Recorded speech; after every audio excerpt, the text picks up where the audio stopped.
Fala galera do News Game, seu programa de jogos eletrônicos e analógicos na Rádio Geek. Meu nome é Pedro Zambarda, sou jornalista e editor-chefe deste programa. Enfim, estamos em tempos de quarentena, estou enviando esses vídeos que a gente tem feito aqui diretamente para a Rádio Geek, vídeos de 10 minutinhos abordando um tema. Nos últimos dois eu falei sobre Death Stranding, ainda pretendo gravar outros vídeos sobre Death Stranding, mas quero falar sobre um projeto que a gente está desenvolvendo lá no Drops de Jogos e contar um pouquinho sobre a experiência que eu tenho com ele aqui na Rádio Geek. Eu estou fazendo um projeto chamado IndieBR em 5, que fala sobre jogos brasileiros uma vez por dia. Nem sempre eu tenho conseguido cumprir todos os dias essa meta, mas no dia seguinte eu acabo compensando. Hoje a gente já está no vídeo número 104, ou seja, já passou uma centena de jogos brasileiros e eu comento um por dia. Não é exatamente uma resenha completa do jogo brasileiro, mas são as minhas impressões, a minha impressão tanto como jogador dos games como jornalista. Há muito tempo atrás, desde quando eu me formei como jornalista, eu me interessei por jogos que são produzidos aqui no Brasil. Tive uma coluna no Tech Tudo da Globo.com, que depois se transformou num site independente e depois se transformou no projeto Drops de Jogos, que eu já tive parcerias com portais como o DigiClub, o Catraca Livre, e hoje em dia a gente tem uma parceria com o Portal Y do jornal O Estado de Minas. Mas eu sempre tive interesse por jogos brasileiros, depois eu fiz uma ponte com os jogos internacionais, eu cubro também a grande indústria dos jogos internacionais, mas eu resolvi esse ano, até para dar um espaço mais privilegiado para os jogos brasileiros, realmente falar sobre um jogo brasileiro por dia. E olha, gente, tinha jogos que eu não lembrava mais, tem projetos que eu estou me esforçando aqui para entrar dentro do espaço que eles ocuparam dentro da imprensa, da indústria, para recuperar esses projetos e para mais pessoas conhecerem. Falei de projetos como Spark, que é uma espécie de Sonic a brasileira. Falei sobre Moira. Na verdade, os desenvolvedores dizem que o nome do game, na verdade, é Mira, que é um jogo inspirado na temática de Game Boy. Comecei falando sobre a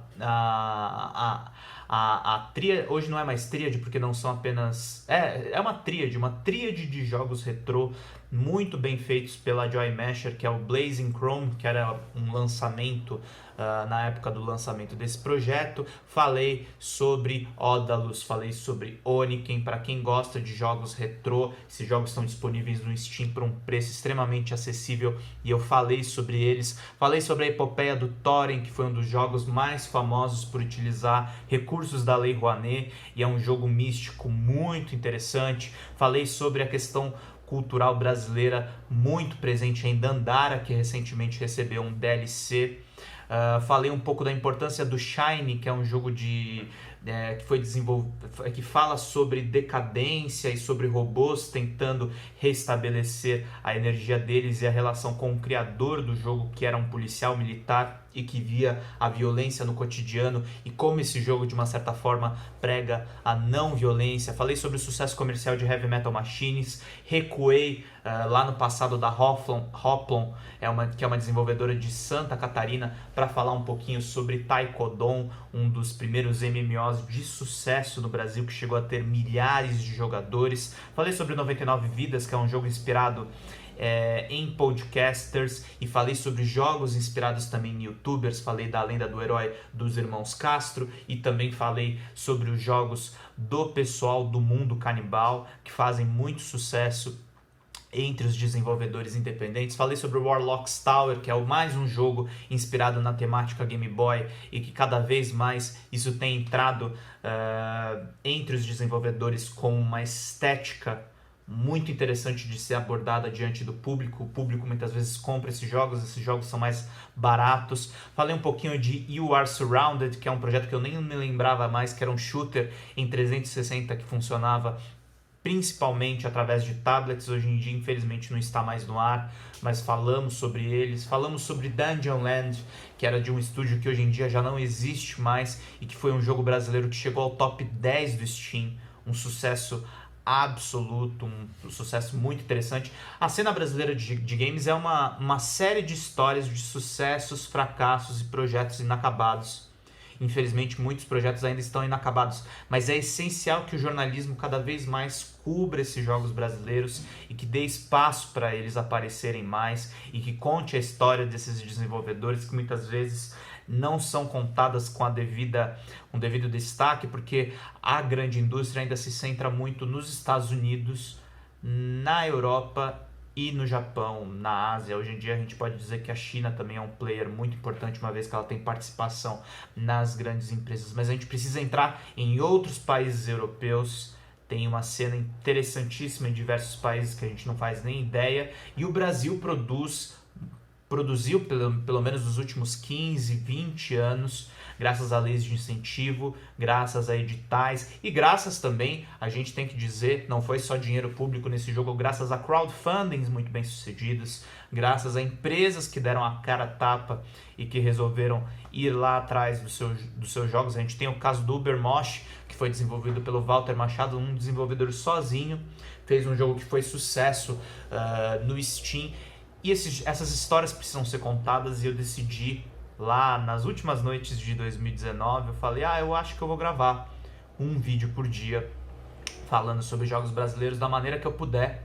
A gente optou por um formato muito simples, em que a gente mostra um trailer, ou um trecho de trailer ou de teaser no começo do vídeo, e eu desemboco a falar, e a gente fala a respeito de jogos brasileiros todo dia, gravo aqui de celular, assim como eu gravo de celular pros programas News Games que a gente tem gravado, desculpa aí o barulho da rua, de uma maneira absolutamente simples. A gente tem feito essa série de vídeos e muitos projetos bacanas que eu já tinha me esquecido, gente. Eu fui reler as minhas colunas.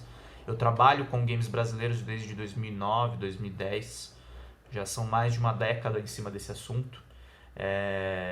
Com muita humildade, eu sei que tem muitos outros especialistas, tem pessoas inclusive que dão cursos para desenvolvimento de games, mas eu digo que eu me considero pelo menos um especialista na cobertura midiática em cima dos jogos brasileiros. Tive o privilégio de ter o contato direto com os principais eventos e com os principais desenvolvedores. Eles inclusive ajudam a financiar o site que eu mantenho com meus sócios, que é o Drops de Jogos, um parceiro importante aqui da Rádio Geek para fornecimento de notícias.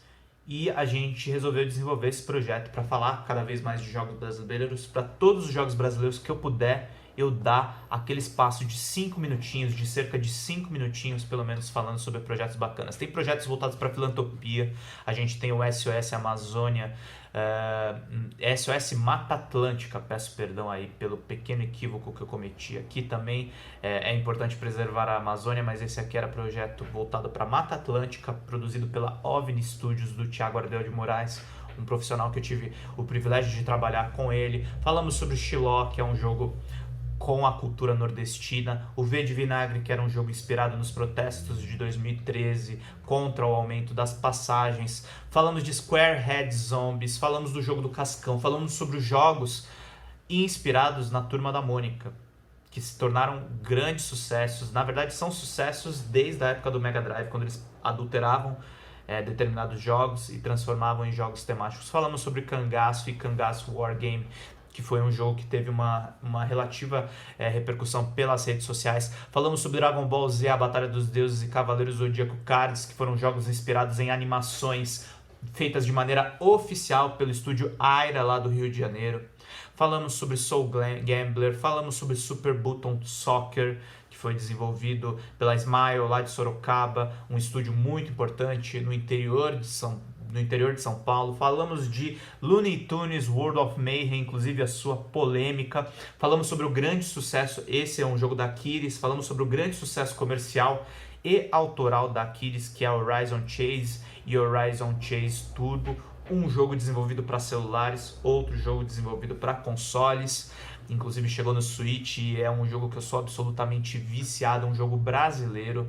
Falamos sobre Galaxy of Pen and Paper, falamos sobre o lendário Knights of Pen and Paper.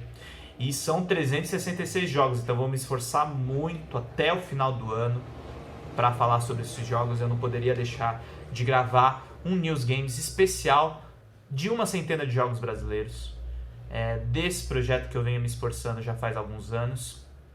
e agora está se materializando nessa série de vídeos. Eu agradeço a todos os desenvolvedores que estão me dando força e que comentam aí nos vídeos, inclusive em privado, dando dicas, apontando correções, e a gente vai aqui se esforçando para falar sobre jogos brasileiros. Gostaram desse vídeo da Rádio Geek? Peço para vocês que curtam aqui embaixo, assinem o canal, ativando as notificações. Obrigado pela atenção de todos e até mais, bonitinhos!